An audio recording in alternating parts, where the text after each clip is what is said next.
ॐ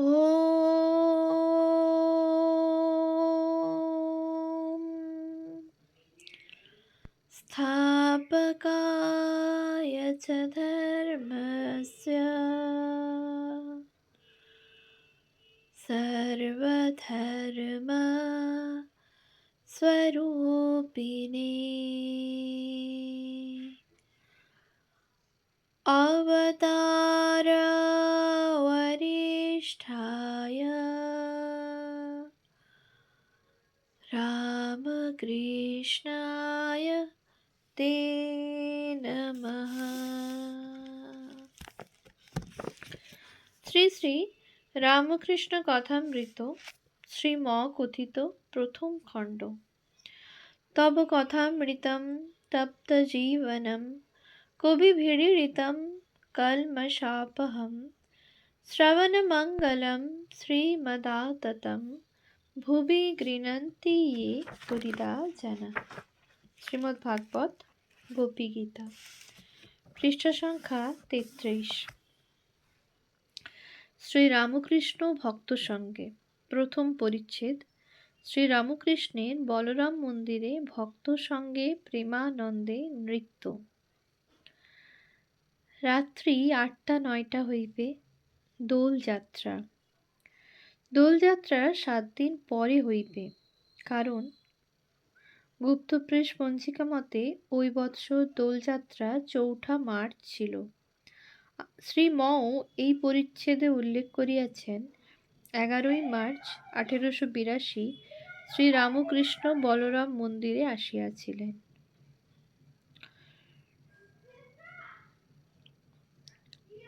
রাম, মনমোহন, রাখাল, নিত্যগোপাল প্রভৃতি ভক্তগণ তাহাকে ঘেরিয়া রহিয়াছেন। সকলেই হরিনাম সংকীর্তন করিতে করিতে মত্ত হইয়াছেন। কয়েকটি ভক্তের ভাবাবস্থা হইয়াছে। নিত্যগোপালের ভাবাবস্থায় বক্ষস্থল রক্তিম বর্ণ হইয়াছে। সকলেই উপবেশন করিলে মাস্টার ঠাকুরকে প্রণাম করিলেন। দেখিলেন রাখাল শুইয়া আছেন, ভাবাবিষ্ট ও বাহ্যজ্ঞান শূন্য। ঠাকুর তাহার বুকে হাত দিয়া শান্ত হও, শান্ত হও বলিতেছেন। রাখালের এই প্রথম ভাবাবস্থা। দ্বিতীয় ভাবাবস্থা হইবে বলিয়া আমাদের মনে হয়। মাস্টার মহাশয় নিজেই 19শে সেপ্টেম্বর 1884-তে উল্লেখ করেছেন, রাখালের প্রথম ভাব 1881। তিনি কলিকাতার বাসাতে পিত্রালয়ে থাকেন। মাঝে মাঝে ঠাকুরকে দর্শন করিতে যান। এই সময়ে শ্যামপুকুর বিদ্যাসাগর মহাশয়ের স্কুলে কয়েকদিন পড়িয়াছিলেন। ঠাকুর মাস্টারকে দক্ষিণেশ্বরে বলিয়াছিলেন, আমি কলিকাতায় বলরামের বাড়িতে যাব। ঠাকুর মাস্টারকে দক্ষিণেশ্বরে বলিয়াছিলেন, আমি কলিকাতায় বলরামের বাড়িতে যাব, তুমি আসিও। তাই তিনি তাহাকে দর্শন করিতে আসিয়াছেন। 28শে ফাল্গুন 1288 কৃষ্ণা ষষ্ঠী। 11ই মার্চ শনিবার 1882 খ্রিস্টাব্দ শ্রীযুক্ত বলরাম ঠাকুরকে নিমন্ত্রণ করিয়া আনিয়াছেন। এইবার ভক্তেরা বারান্দায় বসিয়া প্রসাদ পাইতেছেন। দাসের ন্যায় বলরাম দাঁড়াইয়া আছেন। দেখিলে বোধ হয় না তিনি এই বাড়ির কর্তা। মাস্টার এই নূতন আসিতেছেন। এখনো ভক্তদের সঙ্গে আলাপ হয় নাই। কেবল দক্ষিণেশ্বরে নরেন্দ্রের সঙ্গে আলাপ হইয়াছিল। সর্বধর্ম সমন্বয়। কয়েকদিন পরে ঠাকুর শ্রী রামকৃষ্ণ দক্ষিণেশ্বরের শিব মন্দিরের সিঁড়ির উপর ভাবাবিষ্ট হইয়া বসিয়া আছেন। বেলা 4টা-5টা হইবে। মাস্টার কাছে বসিয়া আছেন। কিয়ৎক্ষণ পূর্বে ঠাকুর নিজের ঘরে মেঝের উপর বিছানা পাতা তাহাতে বিশ্রাম করিতেছিলেন। এখনো ঠাকুরের সেবার জন্য কাছে কেহ থাকেন না। হৃদয় যাওয়ার পর ঠাকুরের কষ্ট হইতেছে। কলিকাতা হইতে মাস্টার আসিলে তিনি তাহার সঙ্গে কথা কহিতে কহিতে শ্রী রাধাকান্তের মন্দিরের সম্মুখস্থ শিব মন্দিরের সিঁড়িতে আসিয়া বসিয়াছেন, কিন্তু মন্দির দৃষ্টে হঠাৎ ভাবাবিষ্ট হইয়াছেন। ঠাকুর জগন্মাতার সঙ্গে কথা কহিতেছেন, বলিতেছেন, মা, সবাই বলছে আমার ঘড়ি ঠিক চলছে। খ্রিস্টান, ব্রহ্মজ্ঞানী, হিন্দু, মুসলমান সকলেই বলে আমার ধর্ম ঠিক, কিন্তু মা, কারুর ঘড়ি তো ঠিক চলছে না। তোমাকে ঠিক কে বুঝতে পারবে? তবে ব্যাকুল হয়ে ডাকলে, তোমার কৃপা হলে সব পথ দিয়ে তোমার কাছে পৌঁছানো যায়। মা, খ্রিস্টানরা গির্জাতে তোমাকে কি করে ডাকে একবার দেখিও। কিন্তু মা, ভেতরে গেলে লোকে কি বলবে? যদি কিছু হাঙ্গামা হয়, আবার কালীঘরে যদি ঢুকতে না দেয়, তবে গির্জার দোরগোড়া থেকে দেখিও। ভক্ত সঙ্গে ভজনানন্দে রাখাল প্রেম, প্রেমের সুরা।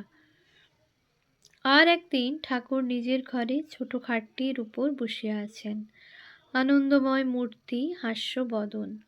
শ্রীযুক্ত কালীকৃষ্ণের সঙ্গে মাস্টার আসিয়া উপস্থিত। কালীকৃষ্ণ ভট্টাচার্য পরে বিদ্যাসাগর কলেজে সিনিয়র প্রফেসর অব সংস্কৃত, সংস্কৃত ভাষা ও সাহিত্যের প্রধান অধ্যাপক হইয়াছিলেন। কালীকৃষ্ণ জানিতেন না তাহাকে তাহার বন্ধু কোথায় লইয়া আসিতেছেন। বন্ধু বলিয়াছিলেন, সুড়ির দোকানে যাবে তো আমার সঙ্গে এসো, সেখানে এক জালা মদ আছে। মাস্টার আসিয়া বন্ধুকে যাহা বলিয়াছিলেন, প্রণামান্তর ঠাকুরকে সমস্ত নিবেদন করিলেন। ঠাকুরও হাসিতে লাগিলেন। ঠাকুর বলিলেন, ভজনানন্দ, ব্রহ্মানন্দ, এই আনন্দই সুরা, প্রেমের সুরা। মানব জীবনের উদ্দেশ্য ঈশ্বরের প্রেম, ঈশ্বরকে ভালোবাসা, ভক্তি সার। জ্ঞান বিচার করে ঈশ্বরকে জানা বড়ই কঠিন। এই বলিয়া ঠাকুর গান গাহিতে লাগিলেন। কে জানে কালী কেমন, স্বরদর্শনে না পায় দর্শন। আত্মারামের আত্মা কালী, প্রমাণ প্রণবের মতন। সে যে ঘটে ঘটে বিরাজ করে, ইচ্ছাময়ীর ইচ্ছা যেমন। কালীর উদরে ব্রহ্মাণ্ড ভাণ্ড প্রকাণ্ড, তা বুঝো কেমন? যেমন শিব বুঝেছেন কালীর মর্ম, অন্য কে বা জানে তেমন। মূলাধারে সহস্রারে সদা যোগী করে মনন। কালী পদ্মবনে হংস শনে, হংসীরূপে করে রমণ। প্রসাদ ভাসে লোকে হাসে, সন্তরণে সিন্ধুতরণ। আমার মন বুঝেছে প্রাণ বুঝে না, ধরবে শশী হয়ে বামন। কে জানে কালী কেমন, স্বরদর্শনে না পায় দর্শন। আত্মারামের আত্মা কালী, প্রমাণ প্রণবের মতন। সে যে ঘটে ঘটে বিরাজ করে, ইচ্ছাময়ীর ইচ্ছা যেমন। কালীর উদরে ব্রহ্মাণ্ড ভাণ্ড প্রকাণ্ড, তা বুঝো কেমন? যেমন শিব বুঝেছেন কালীর মর্ম, অন্য কে বা জানে তেমন। মূলাধারে সহস্রারে সদা যোগী করে মনন। কালী পদ্মবনে হংস শনে, হংসীরূপে করে রমণ। প্রসাদ ভাসে লোকে হাসে, সন্তরণে সিন্ধুতরণ। আমার মন বুঝেছে প্রাণ বুঝে না, ধরবে শশী হয়ে বামন।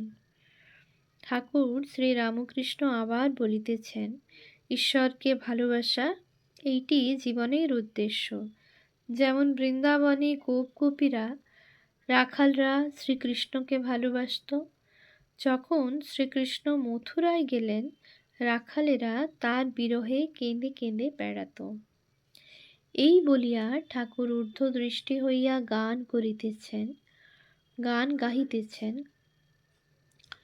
দেখে এলাম এক নবীন রাখাল, নবীন তরুর ডাল ধরে, নবীন বৎস কোলে করে, বলে কোথারে ভাই কানাই, আবার কা বই কানায় বেরোই না রে, বলে কোথা রে ভাই, আর নয়ন জলে ভেসে যায়। এই বলিয়া ঠাকুর ঊর্ধ্বদৃষ্টি হইয়া গান গাহিতেছেন। দেখে এলাম এক নবীন রাখাল নবীন তরুর ডাল ধরে, নবীন বৎস কোলে করে, বলে কোথা রে ভাই কানাই, আবার কা বই কানায় বেরোই না রে, বলে কোথা রে ভাই, আর নয়ন জলে ভেসে যায়। ঠাকুরের প্রেম মাখা গান শুনিয়া মাস্টারের চক্ষুতে জল আসিয়াছে। ওম শান্তি শান্তি শান্তি। হরি ওম তৎসৎ। শ্রীরামকৃষ্ণার্পণমস্তু।